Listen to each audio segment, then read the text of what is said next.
Welcome back to my channel 10th Sana prep.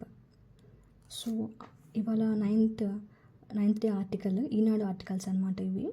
ఇవి group 1 వాళ్ళకి, group 2 వాళ్ళకి చాలా హెల్ప్ఫుల్ అవుతాయి. అవుట్లైన్ అనేటువంటిది చాలా ఇంపార్టెంట్ కదా ప్రతి టాపిక్కి. సో ఇవాళ చూసేద్దాము ఇవాళ ఏమి ఇచ్చారు. So 9/7/2025 topic. ఇవాళ ఫస్ట్ ఆర్టికల్ వచ్చేటప్పటికి మనకి స్నేక్ బైట్ గురించినటువంటి టాపిక్ అనమాట. First article snake bite. So దాని గురించి ఇన్ఫర్మేషన్ ఏమి ఇచ్చారో ఆర్టికల్లో చెక్ చేసుకుందాం. ఓకే, ఫస్ట్ పాయింట్ వచ్చేటప్పటికి ఇండియాస్ ర్యాంక్ ఎలా ఉంది? Highest deaths globally. యాక్చువల్గా వరల్డ్ వైడ్గా చూసుకుంటే హైయెస్ట్ డెత్స్ అనేటువంటివి ఇండియాలోనే నమోదైనాయి అనమాట. అయితే ఎంత నమోదయ్యాయంట?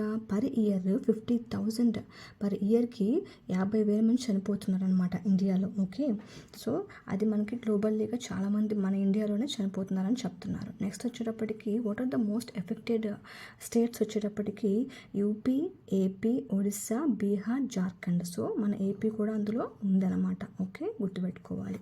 నెక్స్ట్ వచ్చేటప్పటికి హైయెస్ట్ రిస్క్ ఎప్పుడు, ఏ మంత్స్లో మనకి హైయెస్ట్ రిస్క్ ఉంటుంది అంటే జూన్ టు సెప్టెంబర్, అంటే మాన్సూన్ సీజన్లో మనకి highest risk of the deaths అనేటువంటివి మనకి నమోదవుతూ ఉంటాయి అన్నమాట. సో ఈ జూన్ టు సెప్టెంబర్ మనం చాలా జాగ్రత్తగా ఉండాలని చెప్పేసి చెప్తున్నారు. ఓకే, సో అయితే ఏంటి మనకి డేంజరస్ స్పీసీస్ అన్నారు కదా స్నేక్స్లో, అవి ఏంటో చూద్దాం ఒకసారి.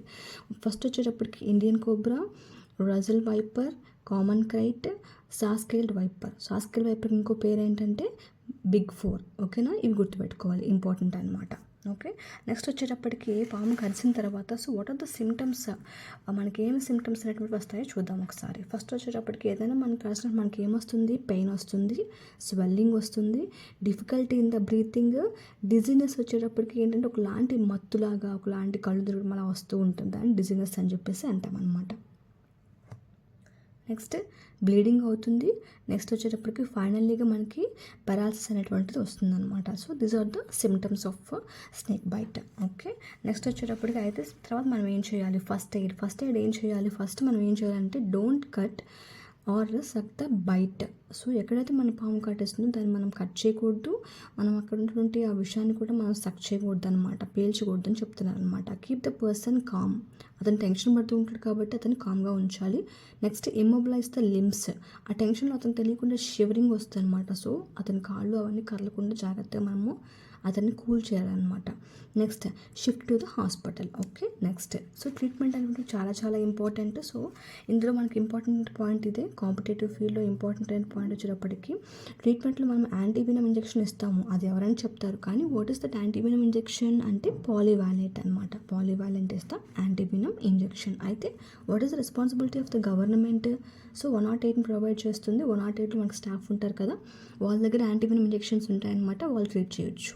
తర్వాత ఇంకోటి వచ్చేటప్పటికి సో అవేర్నెస్ క్యాంపెయిన్స్ కూడా గవర్నమెంట్ అనేటువంటిది నిర్వహిస్తూ ఉంటుంది. ఓకే, ఇందులో మెయిన్గా మనం గుర్తుపెట్టుకోవాల్సిన ఇంపార్టెంట్ పాయింట్ వచ్చేటప్పటికి పాలీవాలెంట్ ఒకటి. ఇంకో ఇంపార్టెంట్ పాయింట్ వచ్చేటప్పటికి సో వరల్డ్ హెల్త్ ఆర్గనైజేషన్ ఏం చేస్తుంది? 0 deaths from the snake bite ఎప్పటికీ టార్గెట్ పెట్టుకుంది 2030. సో ఈ 2 పాయింట్స్ మనకి చాలా ఇంపార్టెంట్ అనమాట. ఓకే, నా వీడియో మీకు నచ్చినట్లయితే లైక్ చేయండి. Thank you so much.